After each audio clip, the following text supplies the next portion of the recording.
Assalamualaikum warahmatullahi wabarakatuh. Kami dari kelompok 7 ingin mempresentasikan bahasa Indonesia yang terdiri dari anggota 1. Tito Atencio Hardite, 2. Tuti Nurhildawati, 3. Wafan Ramadan, 4. Wahyu Ragil Saputra, 5. Wijianto Pujo Reskiva, 6. Yohanes Wawo, 7. Zae Haikal. Apa itu laras bahasa? Laras bahasa adalah bentuk bahasa yang digunakan untuk suatu tujuan atau pada konteks sosial tertentu. Banyak sekali laras bahasa yang dapat diidentifikasi tanpa batasan yang jelas di antaranya. Contoh dari laras bahasa ini dapat ditemui dalam bahasa Jawa yang memiliki laras resmi yang disebut krama, laras akrab yang disebut ngoko, dan laras madya yang terletak di tengah-tengahnya. Ketiga laras ini memiliki kosakata yang berbeda dan digunakan dalam keadaan sosial yang berbeda pula. Definisi laras bahasa dari berbagai ahli.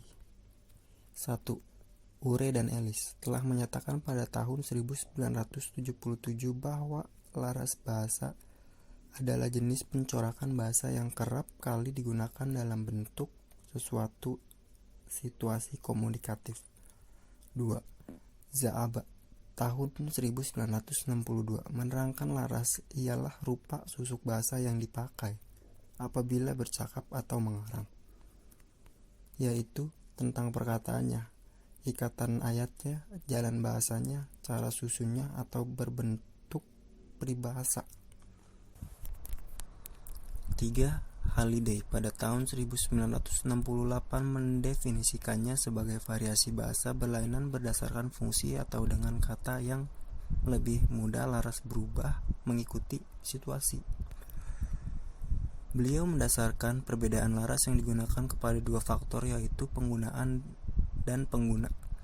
Variasi bahasa yang timbul yang berkaitan dengan penggunaannya, yaitu yang melibatkan tempat asal seseorang, ialah dialek, dan variasi bahasa yang berkaitan dengan penggunaannya, yaitu yang berlainan mengikuti kumpulan sosial yang menggunakannya, ialah register atau laras.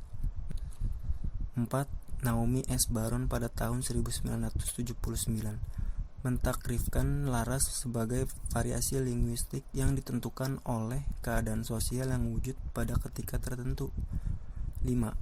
Dwight Bollinger pada tahun 1981 dan rakannya mendefinisikan laras sebagai bentuk atau variasi bahasa yang digunakan dalam peristiwa berkomunikasi, dan mereka menambah laras dengan bentuk bahasa yang digunakan dalam ucapan umum seperti yang digunakan oleh seseorang pemidato saling berkaitan.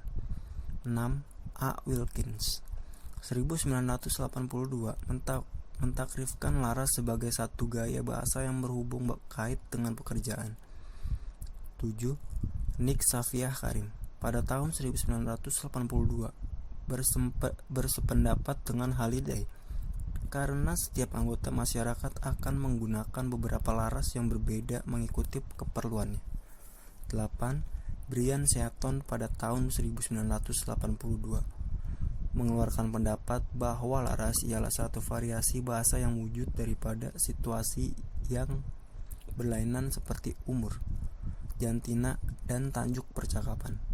9. Asmah pada tahun 1987 pula menyatakan ciri-ciri khusus dalam penggunaan bahasa menurut bidang penggunaannya. 10. Abdullah Hasan pada tahun 1989 menyebut pemakaian kata-kata tertentu yang sesuai dengan konteksnya itu adalah sesuatu yang dikatakan laras bahasa. 11. Raminah Haji Sabran pada tahun 1989 menjelaskan setiap bahasa mempunyai beberapa laras yang tersendiri yang digunakan dalam situasi atau konteks yang berbeda. Jenis-jenis laras bahasa. Abdullah Hasan membagikan laras bahasa kepada beberapa jenis, yaitu 1. Laras bahasa umum, 2. Laras bahasa teknikal, 3. Laras bahasa undang-undang, 4. Laras bahasa agama, 5. Laras bahasa imbauan. 6. Laras bahasa klasik. 7. Laras bahasa kreatif. 8. Laras bahasa kanak-kanak. 9. Laras bahasa iklan.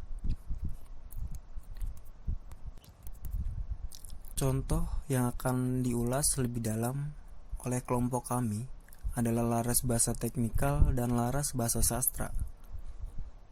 Laras bahasa teknikal. Laras teknikal digunakan oleh para pakar untuk berkomunikasi dengan pakar lain yang sebidang. Laras teknikal bermakna semua jenis. Teks di dalam semua jenis bidang kepakaran sama ada bidang sains tulen, teknologi, sains, pengurusan, dan lain-lain bidang kepakaran. Ciri-cirinya: 1. Banyak menggunakan istilah khusus dalam bidang tertentu. 2. Mengandungi ilustrasi, gambar rajah, jadwal, graf, peta, dan lain-lain. 3. Struktur ayat, mengandungi subjek dan predikat. 4. Mengandungi ayat yang mendefinisikan makna istilah. Contohnya laras bahasa teknikal. 1. Teknik ini akan menghasilkan penghematan bahan bakar, peningkatan produktivitas, dan kualitas permukaan. 2. Anda mendapatkan ahli teknik yang membawa panel tenaga surya tanpa alas kaki ke pegunungan yang terpencil. 3. Analisis ini bersifat bottom up. Analisis induktif yang berlaku pada tingkat fungsional atau pembagian sistem.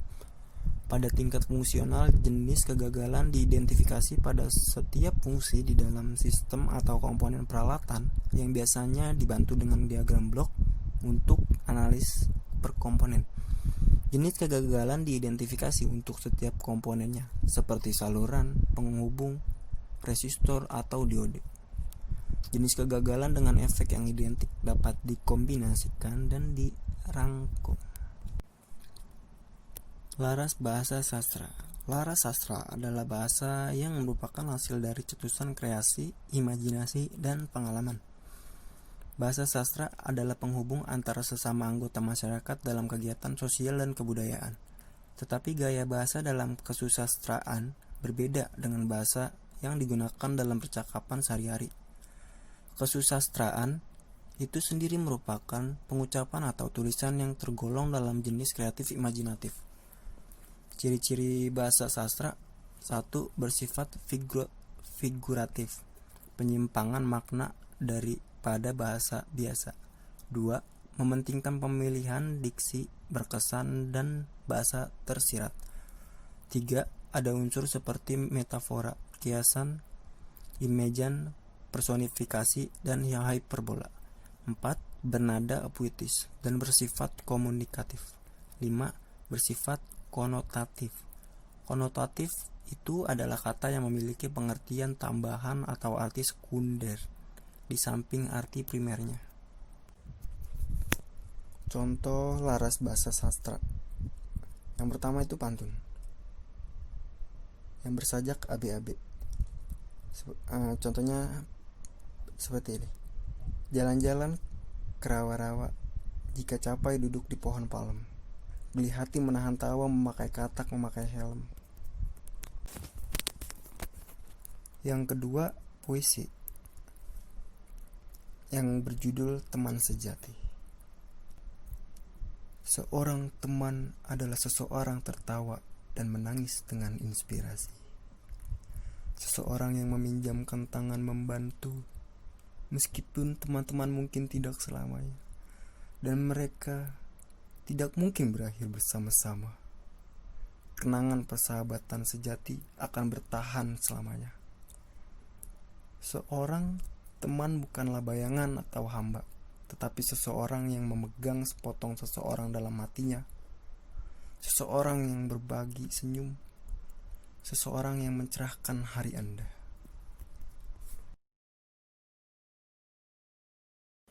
Sekian kami dari kelompok 7. Kurang lebihnya mohon maaf. Wabillahi taufik wal hidayah. Wassalamualaikum warahmatullahi wabarakatuh.